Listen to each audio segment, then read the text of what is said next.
They looked at the most successful men and women of the world, and they found that they had like 7, 8 things in common. And one of the things they all had in common was a routine. They are obsessed with their routine. They don't have a gap of wasted time in their routine. You know, I realized the reason why I'm so successful and the reason why I don't get in trouble like I used to when I was younger is because when I was younger, man, my schedule had so many gaps in it. The devil had like, okay, he might pray at 6, but my man's watching TV. He playing video games by 8:30. It's not that I'm sweeter than nobody. The devil can't get to me because all my time is taken up. And by the time he get to me, I'm asleep. I'm too asleep to say it. I'm just being real. 8:30, he like, Eric, you should. I'm like, bro, I'm tired. Come back to me tomorrow. You know what I'm saying? Like, tip me tomorrow, bro. I'm about to go to sleep. I'm good. My body said, all you gotta do is put your shoes on. That's the hardest thing you gotta do. Just put your shoes on and I'll do the rest. I can't put your shoes on for you, but put your shoes on and then just go. And I just went and I was walking for do the 11 incline boy, and I was just walking for an hour, and I was just like, you know what? It's almost an hour. I don't feel like running. My body was like, don't even worry about it. We'll get to that when we get to it. I did my hour, about to get off. My body was like, you know we run now. I said, what? We run now. Let's go. You ain't tired? I said, I am tired. No, you're not. You just walked for an hour. You're not tired, Eric. Your brain is telling you some dumb stuff. If you were tired, you wouldn't have been able to walk for an hour. Okay, so let's do this. Just run for 2 minutes.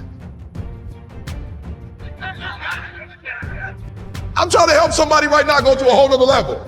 The Bible says the reason why you go back to sleep is because you've always gone back to sleep. It's like a default. You go back to sleep because all you gotta do is stop going to sleep, and then you're gonna stop going to sleep. All you gotta do is stop fussing and cussing, and you're gonna stop fussing and cussing. All you gotta do is stop spending all the money you got and start saving it. Listen to me, I became #1 in the world. I became a millionaire not because I made more money. I became a millionaire because they told me millionaires only live off of 30% of their income. I want to make it plain for you. I became a millionaire because I did what millionaires did. I stopped living off 100%. I paid my tithe, and then I was like, all right, E, you only got 20% left. Put the rest up. So the first thing I did, listen to me, the very first thing I did to become rich, somebody said, E, to be rich, put 6 months of your earning to the side. So I was like, all right, bet. That's what the rich told me to do. So I put 6 months to the side. How long did it take? I don't remember, but I put it to the side. Then somebody was like, yo, E, you need to put 100,000 to the side. I was like, all right, 100,000. DD, we're gonna put 100,000 to the side. Then somebody was like, yo, you need to get your credit score up to 800. I was like, all right, then get my credit score up to 800. Then somebody said, E.T., if you want to be Tony Robbins, there's no way you'll be able to be like those dudes when you don't have the language they had. You need to go get your master's and a PhD from a white institution. I said, what? I went to Oakwood. I went to HBCU. He was like, yeah, but you didn't learn the language of Zig Ziglar at Oakwood. So Oakwood is a phenomenal place. Oh, y'all not hearing what I'm saying. I just said something, you missed it. Now you need to go to Michigan State University. CJ, you see my master's degree anywhere? What about my PhD? Not in the office, not at church. You ain't seen it in my house? I didn't go to Michigan State to get a PhD. I went to Michigan State to learn the majority language. Listen to me very closely. When you graduate and you get a job, if you want to get paid, you never say no. You never say it can't get done. Don't you ever say out your mouth it can't get done. Even if you feel in your heart it can't get done, you don't say it out loud. You let the broke folks say that. You let the folks they firing first say that. You always say it can get done. Even if you don't think it can get done, just say it and try to make up something.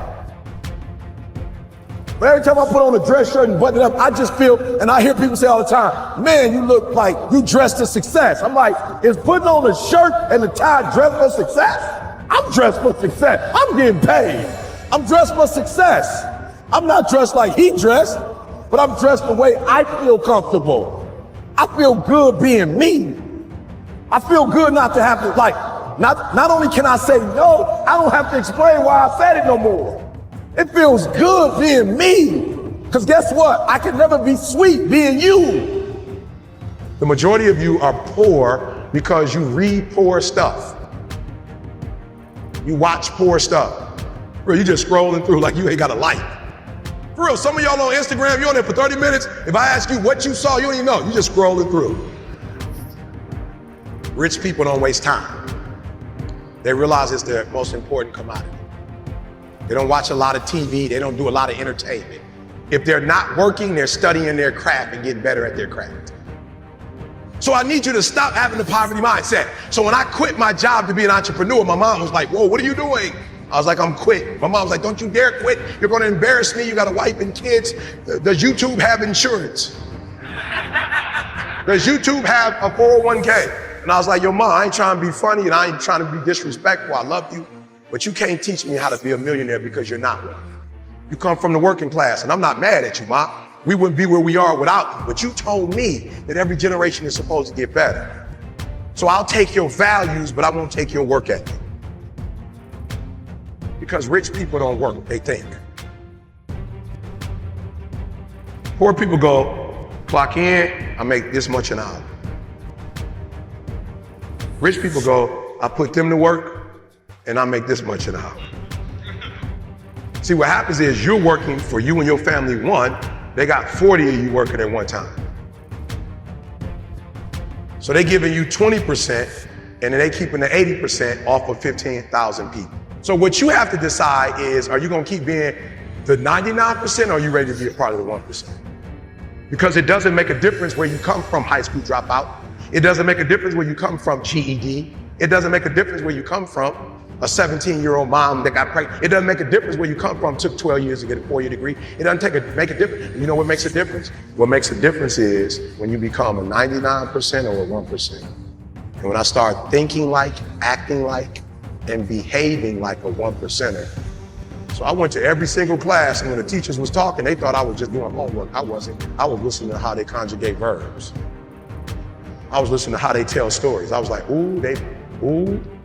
I peeped it out, y'all. They way more linear. So that I realized when you do corporate, it's A, B, C, D, E, F. It's 1, 2, 3, 4, 5. It's topic, body. It's topic, support, conclusion. I need your language though if I'm gonna compete. I need your rules if I'm gonna compete. I need your codes if I'm gonna compete. The problem with most of you is you don't have a 1% language. You got a poverty language. There was a language that I needed to learn. Does it mean I need to abandon the language that I learned? Absolutely not. Don't be average, like for real. Whatever it is you do, do it and take a different perspective. Listen to me very closely. The problem I have with most kids, if I tell you what it takes, most of you will die of exhaustion. You pass out before you reach 10,000 hours. You just pass out. You don't got the heart for it. You don't have the stamina for it. You couldn't take what it really takes. Just for those of you who don't know, when they came from Africa and were enslaved, they didn't move them to San Diego. They wasn't doing God in San Diego. I just want to give you some perspective. They were in Mississippi, Alabama. It was smoking hot, and they didn't quit and they didn't give up because they said, we're going to get through this for the next generation. Come on. Our Latino brothers and sisters who were migrant workers, they in the East. There wasn't no AC. And the stuff that y'all complain about, the stuff that y'all think is like hard,